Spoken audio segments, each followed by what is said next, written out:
Hay 3000 años luz hasta el Vaticano. En otro tiempo creía que el espacio no podía alterar la fe, y lo creía al igual que consideraba fuera de duda el que los cielos cantaran la gloria de la obra de Dios. A la sazón, he visto esa obra, y mi fe se encuentra considerablemente minada.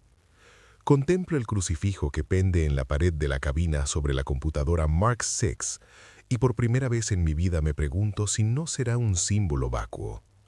No he hablado con nadie todavía, pero la verdad no puede ocultarse. Los datos existen para que alguien los observe, registrados como están en millas incontables de cinta magnética y miles de fotografías que llevamos de regreso a la Tierra. Otros científicos las interpretarán tan fácilmente como yo, más fácilmente sin duda. No soy quien para simular la manipulación de la verdad que tan pésimo prestigio proporcionó a mi orden en los días pasados. La tripulación está ya bastante deprimida. Me pregunto cómo se tomarán esta última ironía. Pocos de cuantos la componen tienen fe religiosa, y no obstante, no se aprovecharán de este arma definitiva usándola contra mí. Guerra privada, honrada pero fundamentalmente seria, que ha tenido lugar durante todo el trayecto desde que salimos de la Tierra. Era divertido tener a un jesuita de primer astrofísico. El Dr. Chandler, por ejemplo, nunca pudo asimilarlo del todo. ¿Por qué serán ateos tan notorios los hombres entregados a la medicina? A veces me encontraba ante el tablero de observación, donde las luces permanecen siempre amortiguadas y el resplandor de las estrellas con gloria inalterada. Se me acercaba entonces y se quedaba contemplando el exterior por la gran escotilla oval, mientras los cielos giraban con lentitud en torno de nosotros, a medida que la nave se balanceaba de punta a punta, con la escora que no nos habíamos molestado en corregir. «Bueno, padre», acababa diciendo al final, «esto prosigue una eternidad tras otra. ¿Acaso lo hizo alguien? Sin embargo, ¿cómo puede creer usted que ese alguien ha de tener un interés especial en nosotros y en nuestro miserable mundillo? Esto es lo que no puedo entender». Comenzaba entonces la disputa, mientras las estrellas y las nebulosas giraban en derredor de nosotros en silenciosos e infinitos arcos que se abrían del otro lado del plástico de la escotilla de observación. En mi sentir, era la aparente incongruencia de mi posición lo que de veras divertía a la tripulación. En vano argumentaba yo con mis 3 artículos en el diario Astrofísico y mis 5 de noticias mensuales de la Real Sociedad Astronómica. Les recordaba que nuestra orden había conseguido no poca fama por sus trabajos científicos. Podíamos quedar pocos ya, pero desde el siglo XVIII habíamos hecho aportes a la astronomía y la geofísica que no podían ni siquiera evaluarse. El dará al traste con 1000 años de historia mi informe sobre la nebulosa del Fénix. Me temo, empero, que dará al traste con muchas más cosas. No sé quién bautizó a la nebulosa con ese nombre que tan malo me parece. Si contiene una profecía, esta no podrá verificarse hasta dentro de 1000 años. Hasta la palabra nebulosa es equívoca, ya que el Fénix es mucho más pequeño que esas magníficas acumulaciones de gas, la materia de las estrellas nonatas, que se esparcen por toda la longitud de la Vía Láctea. En escala cósmica, por supuesto, la nebulosa del Fénix es una cabeza de alfiler, una tenue cáscara de gas que rodea a una estrella única, o lo que queda de esa estrella. Mientras se alza por encima de las líneas del espectrofotómetro, la rubensiana pesadez de Loyola parece burlarse de mí. ¿Qué habrías hecho tú, padre, con este conocimiento que me ha sobrevenido, tan alejado del pequeño mundo que era todo el universo que tú conociste? ¿Habría triunfado tu fe en la prueba, como la mía ha fallado ante ella? Miras en la distancia, padre, pero por mi parte he ido más allá de lo que pudieras haber imaginado cuando fundaste nuestra orden hace 2000 años. Ninguna otra nave investigadora ha ido tan lejos de la Tierra. Nos encontramos en las mismísimas fronteras del universo explorado. Nos propusimos alcanzar la nebulosa del Fénix. Lo conseguimos y regresamos con el conocimiento sobre nuestros hombros. Desearía liberar mis hombros de esa carga, pero en vano te invoco a través de los siglos y años luz que se alzan entre nosotros. Las palabras son transparentes en tu libro de reglas. Ad maior Dei gloriam, dice el mensaje, pero se trata de un mensaje que ya no puedo creer. ¿Habrías seguido creyendo tú de haber visto lo que hemos encontrado? Por supuesto, sabíamos lo que era la nebulosa del Fénix. Todos los años, solo en nuestra galaxia explotaban más de 100 estrellas, aumentando durante horas o días su fulgor miles de veces antes de sumergirse en la muerte y la negrura. Son las novas ordinarias, las consabidas catástrofes del universo. He registrado los espectrogramas y curvas de luz de docenas de ellas desde que comencé a trabajar en el observatorio lunar. Pero 3 o 4 veces cada 1000 años tiene lugar algo distinto junto a lo que hasta una nova palidece con total insignificancia. Cuando una estrella se convierte en supernova, puede, durante un breve instante, apagar el brillo de todos los soles de la galaxia. Los astrónomos chinos detectaron una en 1054 sin saber qué fenómeno fue. 500 años más tarde, en 1572, estalló una supernova en Casiopea con tanto brillo que fue visible a la luz del día. En los 1000 años transcurridos desde esa fecha, han tenido lugar 3 explosiones más. Nuestra misión era visitar los restos de una catástrofe tal para reconstruir los sucesos que la habían precedido y, de ser posible, saber la causa. Nos adentramos en capas concéntricas de gas que habían explotado 3000 años antes y que aún se encontraban en expansión. El calor era inmenso, irradiaba aún con feroz luz violeta, demasiado tenue empero para hacernos daño. Cuando la estrella explotó, sus estratos exteriores irrumpieron hacia arriba con una velocidad tal que salieron por completo de su campo de gravitación. Hoy forman un caparazón hueco tan grande que puede abarcar 1000 sistemas solares. Rodean lo que brilla y arde en el centro y no es sino el objeto fantástico que es ahora la estrella, una masa blanca, más pequeña que la Tierra, pero con un peso 1.000.000 de veces mayor. Las capas de gas brillante nos rodeaban y desvanecían la noche normal de los espacios interestelares. Volamos en el interior de una bomba cósmica que había detonado milenios atrás y cuyos fragmentos incandescentes eran todavía metralla.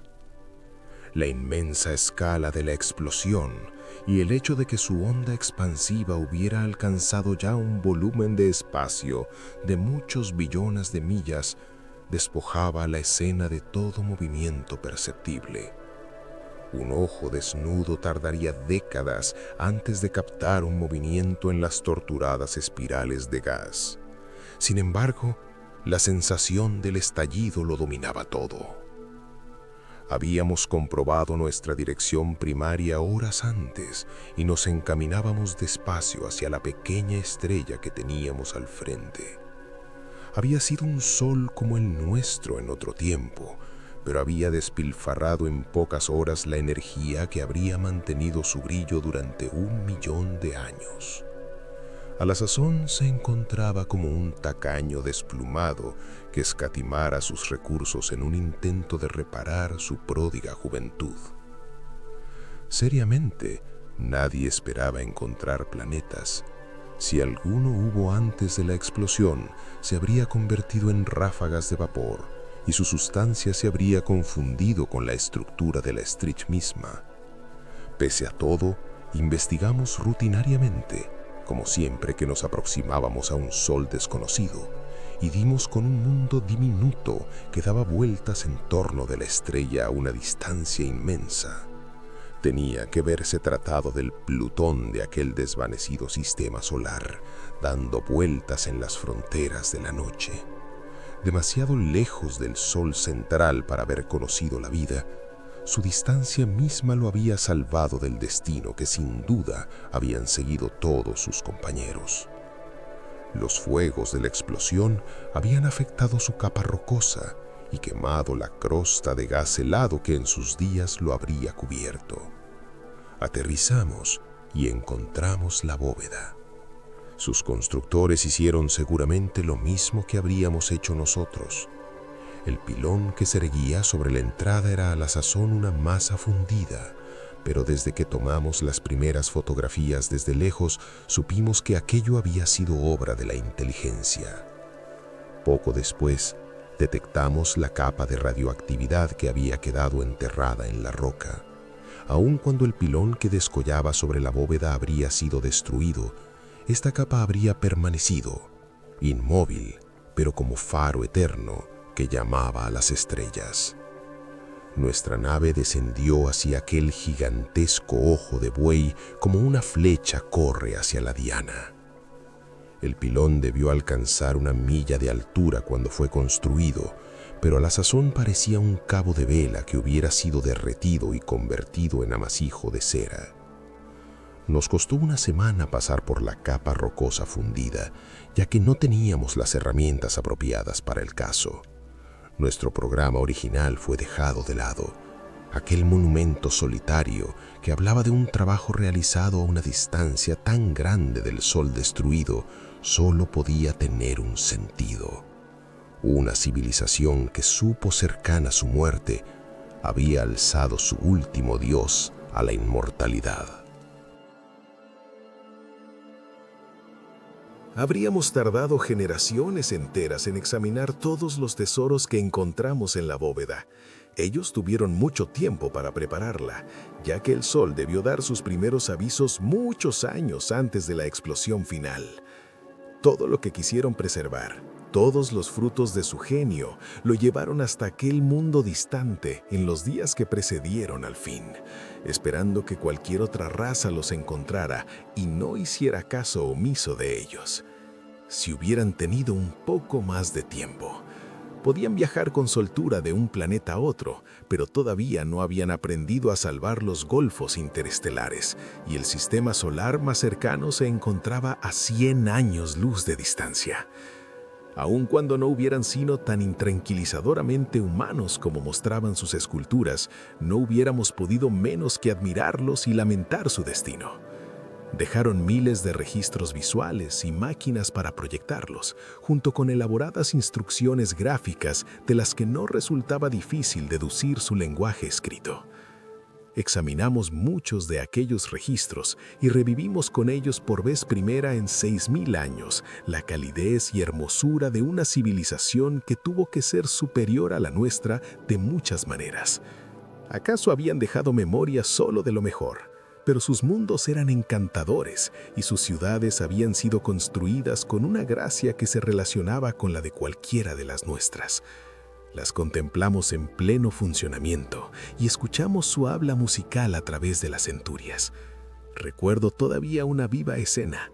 Un grupo de niños en un banco de extraña arena azul jugaban con las olas como los niños juegan en la tierra. Y hundiéndose en el horizonte, todavía cálido, amable y vitalizador, se encontraba aquel sol que pronto habría de trocarse en traidor y de olvidarse de toda aquella felicidad inocente.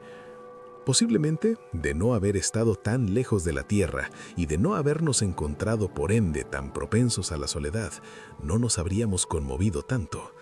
Muchos habíamos visto ruinas de antiguas civilizaciones en otros mundos, pero nunca nos habían afectado tan profundamente. La tragedia era única. Para una raza sucumbir y decaer era una cosa, como las naciones y las culturas habían hecho en la tierra. Pero ser destruida tan completamente en pleno florecimiento, sin dejar supervivientes, ¿cómo podía conciliarse ello con la misericordia de Dios? Mis colegas me preguntaron esto y les di las respuestas que supe. ¿Acaso tú lo habrías hecho mejor, Padre Loyola? Pero nada he encontrado en los ejercicios espirituales que pueda servirme. No habían sido malvados.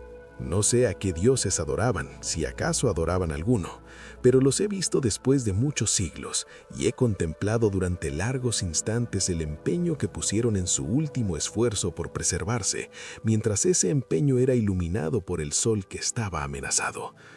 Sé las respuestas que me darán mis colegas cuando regrese a la Tierra. Dirán que el universo no tiene propósito ni plan, puesto que cada año explotan 100 soles. En este mismo instante hay una raza en algún lugar del espacio que se encuentra en trance de extinción. Tanto si ha obrado bien como si ha obrado mal en el curso de su existencia, ello no cuenta a la hora definitiva. No hay justicia divina porque no hay Dios. No obstante, por supuesto, cuanto hemos visto no prueba nada. Quien argumentase así estaría sometido a las leyes de la emoción, no de la lógica.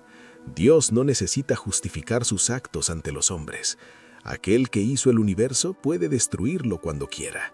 Es una arrogancia, peligrosamente próxima a la blasfemia, el decir lo que puede y no puede hacer.